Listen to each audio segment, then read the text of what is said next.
Okey, Wahab. Untuk soalan ni, asal-asalnya dia tidak bagi tahu hidrokarbon P itu apa.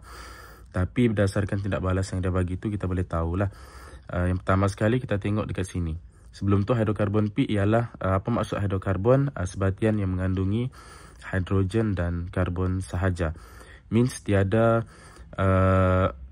unsur-unsur lain selain daripada karbon dan hidrogen. Jadi maksudnya dekat sini, sebelum sebatian ini terhasil, Br ni tidak ada. Molekul bromin ni tidak ada. Jadi bila molekul bromin tu tidak ada, maksudnya kita buang Br22 ni, bromin. So dekat sini akan ada double bond, ikatan ganda dua. Jadi maksudnya hidrokarbon P itu ialah satu sebatian di mana dia ada 4 karbon dan di tengah-tengah sini ada double bond. Jadi tindak balas yang kedua ni kita panggil sebagai tindak balas penambahan halogen.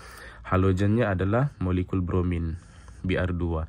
That's why lah bila hidrokarbon P ni melalui tindak balas 2, iaitu penambahan halogen, iaitu bromin. So bromin tu akan masuk dekat sini. Okey, sini Br, dan double bond tu akan hilang satu ikatan dia, bond dia. Okey.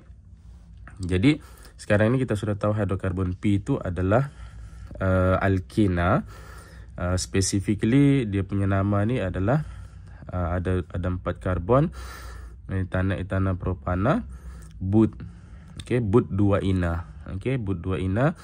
Sebab ada 4 karbon dan double bond tu ada di karbon yang kedua. Jadi tindak balas yang ketiga ni adalah tindak balas penambahan hidrogen. So kalau tindak balas penambahan hidrogen, same konsep macam penambahan halogen. Double bond ni, satu ikatan dekat double bond ni akan putus, kemudian hidrogen akan masuk dekat sini satu, OH akan masuk dekat sini, which is yang inilah. Okey, hilang satu double bond, kemudian hidrogen akan masuk, OH akan masuk dekat sini. Sebab H2O tu dia ada H positif dan juga OH negatif. Jadi formula struktur bagi hidrokarbon P adalah seperti ini.